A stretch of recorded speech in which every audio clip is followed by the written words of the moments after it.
Okay, I just wanted to demonstrate some of the activities that we've been working on here at home with Parker and things that I found that have worked well and things we've tried that have not gone so well.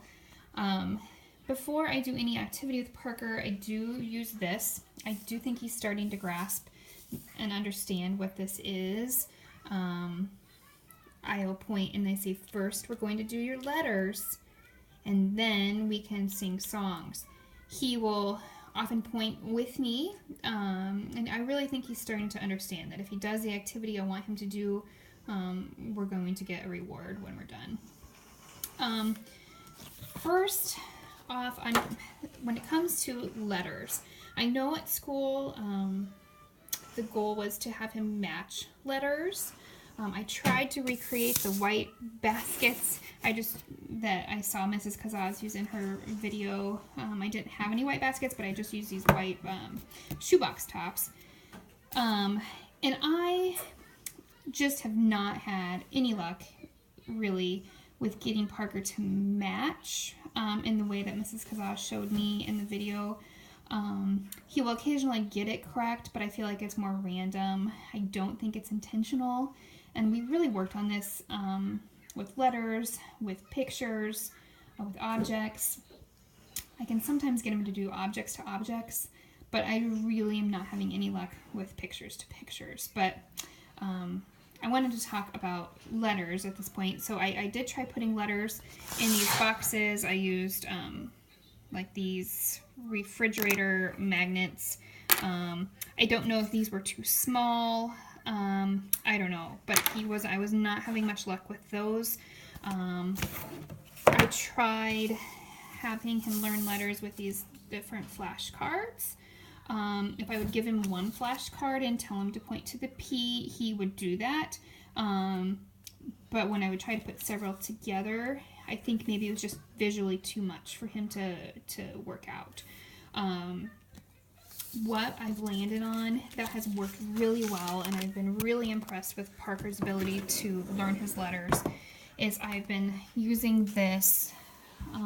It's like a children's easel. It's actually if I can get to it. It's a whiteboard back here, but it's magnetic. And then I bought these magnetic letters that are large. They're really simple. I had them on the white background, but they kind of blended. So I put this just yellow paper on here to make them pop. And Parker's doing great. So I sit him close to the table. I pulled this up close to him as well.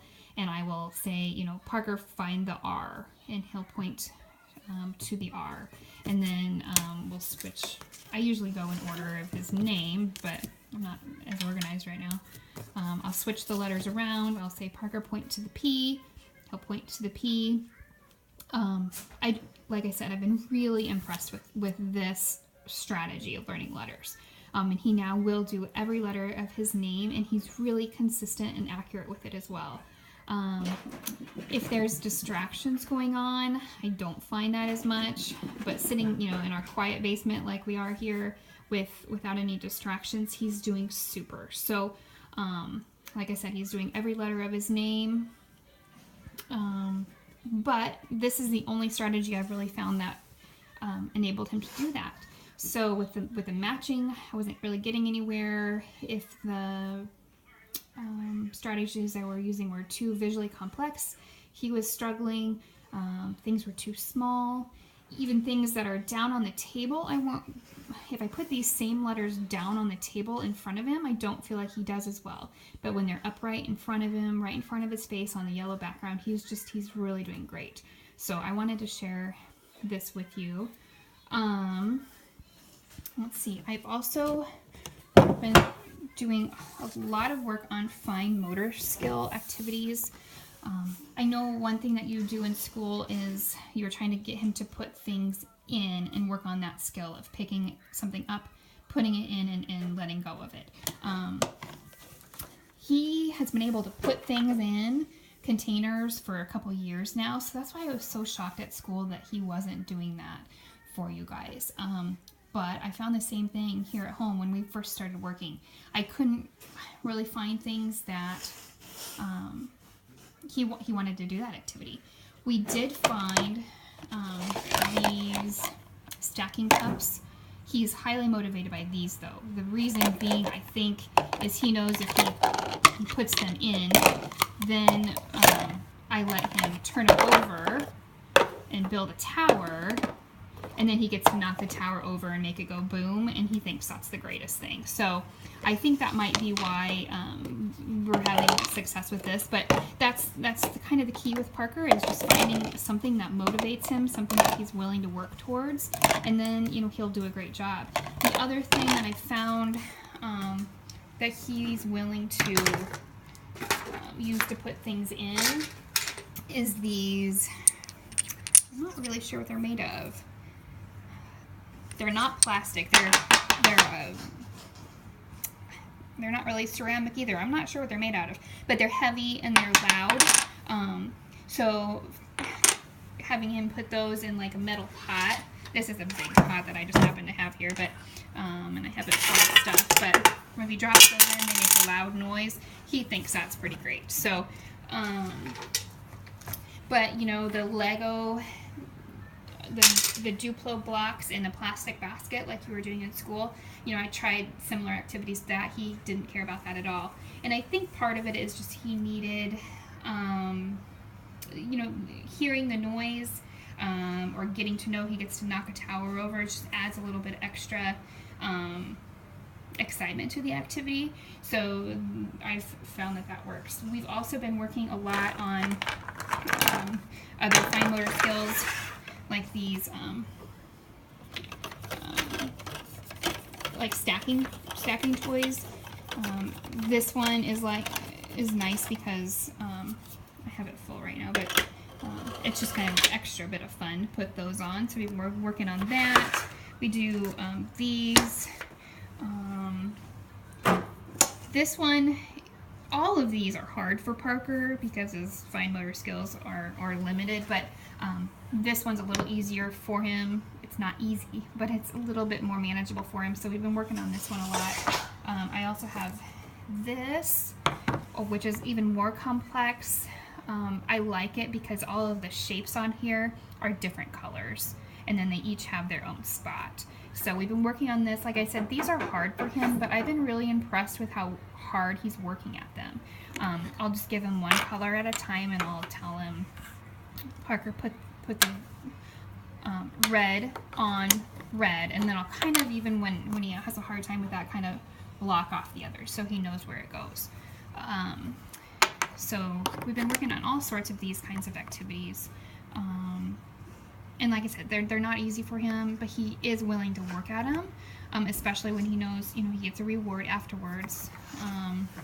So I think I'd like to see his fine motor skills improve, and so just the more work he can get on that sort of thing, I think would be helpful. We've been doing, like I said, with the matching activity. I know that's his primary goal for resource in his IEP. I'm just not getting anywhere, and I've tried so many different ways to go about that. You know, the pictures, I have these pictures of the family members, and I even, you know, color code them to make them match. And he can point to who I ask him to point to. I can say, you know, point to Daddy, and he'll point to Daddy. But if I were to put these, you know, one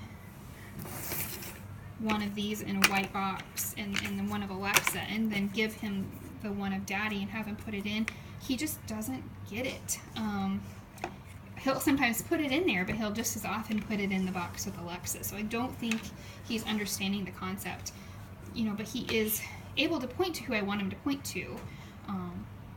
So I guess I don't know if the matching component is really necessary, if he's understanding who it is in the picture. I also have put magnets on them, and then put them up on this yellow board. I get a little bit better response with this if I, you know, do something like this, and I give him the other one, and I say, find the other picture of Daddy. But again, with the matching seems to just add a component that's just difficult for Parker. and he doesn't even want to participate in the activity for me most of the time. But I have been trying. I just don't know if that's as important as having him know what he's looking at and identifying it. Like, is it important that he, like for instance, can match whatever letter, match an R to an R? Is that necessary if he can point to an R when we tell him to? I don't know the answer to that. That's just my question. But if he is able to identify the letter, but he can't match them, is that okay? Can we just move on from there? Let's see. I've been trying to, I think I sent a video of this, but something like this Elmo book. I've been trying to get